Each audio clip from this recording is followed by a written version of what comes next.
어쩜 이렇게 시간이 안 가는지 정말 버스 안에서 고잉 이불 속에서 고잉은 언제나 너에게 고잉.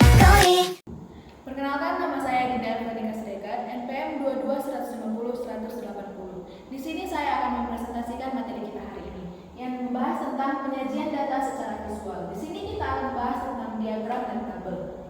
Yang pertama itu penyajian data dalam bentuk diagram dan tabel adalah cara yang efektif untuk memoderasikan informasi secara jelas dan mudah dipahami. Metode ini memungkinkan kita untuk mengidentifikasi tren, membandingkan data, dan menarik kesimpulan yang bermanfaat. Di sini kita akan lanjut tentang jenis-jenis diagram dan tabel yang umum digunakan. Yang pertama itu yaitu diagram.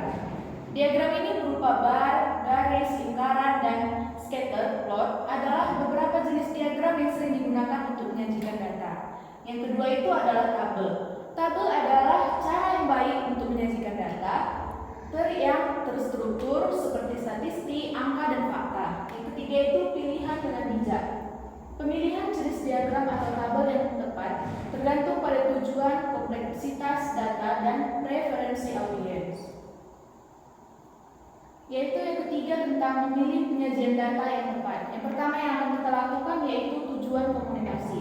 Di sini merupakan pahami dulu tujuan Anda dalam menyajikan data, apakah untuk membandingkan, menunjukkan tren, atau mengungkapkan wawasan. Yang kedua itu ada kompleksitas data. Di sini pertimbangkan jumlah dan sifat data yang akan disajikan serta hubungan di antara mereka.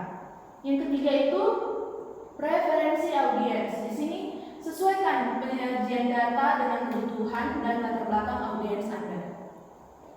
Nah, di sini kita akan melihat teknik penyajian data yang efektif.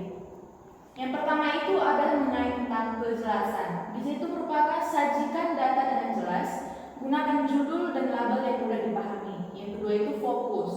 Identifikasi dan sorot hal-hal penting, jangan tenggelam dalam detail yang tidak relevan. Yang ketiga itu estetika. Di situ perhatikan aspek visual, gunakan warna, font, dan tata letak yang menarik.